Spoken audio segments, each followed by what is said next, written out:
Dame Alison, thank you so much for this interview and thank you for your address earlier. My first question for you is, why did you originally decide to go into teaching as a career? So I wasn't going to be a teacher because my mum and dad were both teachers, and so all the way through my childhood everybody always said, well, I suppose you're going to be like your mum or like your dad, so I always used to say no without even thinking about it. And then once I'd decided, I've never looked back. I've absolutely loved every minute. So my first job was in a secondary school in Harlow. I have to say it was a really, really tough school, a really tough place to learn, and I felt all the time I was just pretty much making it up as I was going along. I didn't feel prepared through my teacher training in any sense. The behaviour was very challenging through the school. But what I did was I tried to connect with every class that I taught and tried to find things that I thought they would be interested in, and also to have really high expectations of them. So an example would be, I had a class, a Year 7 class, and they'd written some poetry. And I said to them, well, I wanted them to do a final draft really neatly and to illustrate that so that we could provide a display in the corridor. So at the end of one particular day, I'd got all this work the children had done, and I found a display board that hadn't been used for years in the corridor, and I put up some paper at the back and put up these pieces of work. And a head of department came past and he said to me, why are you wasting your time doing that? He said, that'll be torn down by the morning. Anyway, I put the work up and nobody touched it, nobody damaged it, because it's about pride, isn't it? It's one tiny thing, but you know what, tiny things matter a lot. You were the head of a Hertfordshire primary school. When you arrived, it was in special measures, but under your leadership, it became outstanding in all areas. What were the key factors that changed the learning experience for the pupils? I think the key factors are really about creating a curriculum that's irresistible for the children, but also something the teachers wanted to teach. What can we do that will mean children will want to come to school and they'll want to learn and teachers will want to teach? So one of the things we did was to work with students from a local FE college, art and design students who came in and worked with our teachers with our children. The children wore old shirts as art aprons, and we spent every morning for a week working with those students to create wonderful art. So the whole building started to lift in terms of what it looked like, and once you start to do that, you know, hope starts to spark. So I used to spend afternoons, every afternoon, sorting out things that had gone wrong on the playground. So it was clear that we needed to work out how to support the children to play effectively rather than be at each other's throats on the playground. And one of the things that we did very early on was to look at who were the staff that were on the playground. We actually asked the teaching assistants to change their working day so that the classroom staff who knew the children really well were providing the supervision and offering activities and refereeing the football match so it didn't end up all going wrong, so that the afternoons could then be spent learning. So things like that were fundamental. Basic things like providing equipment for children to do cricket matches and things like that they could actually get on with, and opening up the field so they weren't all corralled in a small space. These are really common sense things when you see things through the eyes of the child. That's really interesting.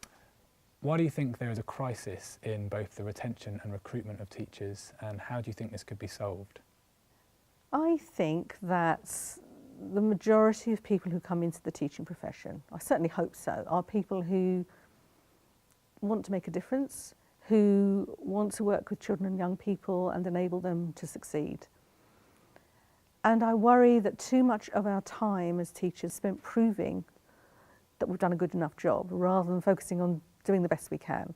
And if you feel constantly that you want to be moving in this direction but you're being pulled over here, then anxiety builds and tension and stress builds. We all know the job's impossible, and yet if you feel in control of it and you know that you're doing the things that you feel are the right things, somehow you don't resent that because this is about making things better. If on the other hand the workload's immense and you're doing things that you actually feel are pretty meaningless, but you're doing them for someone else who may never turn up, may never look at your books or whatever it is that you're doing, I think that can be quite demoralising. So I think we've got people leaving the profession because they feel the job's just too hard.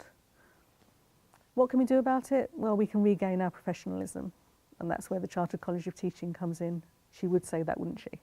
But I do genuinely believe that. What are its main aims? So the Chartered College of Teaching is a new professional body, not a union. It's a voluntary membership body. Anybody who joins will have access to over 2,000 research journals. There will be events that will be provided that really focus on high quality pedagogy, linking with subject associations, learning societies. So trying to finally bridge the gap between research and practice in a very compelling way, I hope. Do you think there is a leadership crisis in education? I think we have some fabulous school leaders, but I don't think we have enough of them. And I think we have some fabulous school leaders in waiting who don't even know they could be fabulous school leaders yet.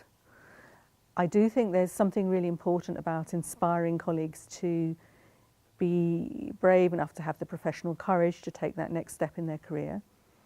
But you know what, while people are being sacked for the last set of results, that feels like a perilous step to take for many people.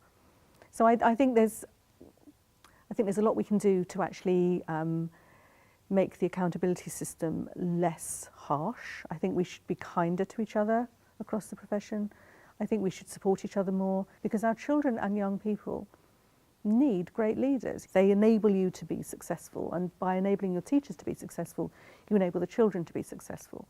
How much do you think teacher training should allow for individual teachers' originality and flair?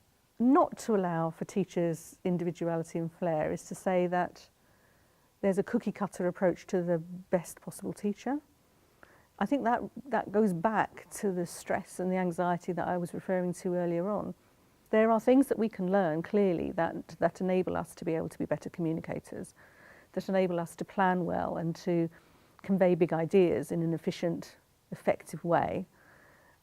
So it's no good just being eccentric and entertaining if nobody ever learns anything. But to deny individuality and flair would be, in my opinion, to deny the person who is the teacher. And finally, could you share with us one of your best moments from your teaching career? All of my memories about teaching that I shall think about, I'm sure, when I retire, they're all memories about children, and usually about children who've done things that I never thought they would be able to. So, for example, at my leaving do, a lad called Tom came and gave a speech about how he had a statement of special educational needs, and that for a time he was worried that he wasn't going to be able to achieve things, but that he'd been taught not to give up and that people should believe in him. And it was just so lovely to listen to him talking and stand there and say, you know, and now I'm a man and I can remember what it was like to be in your primary school, Alison. That's priceless.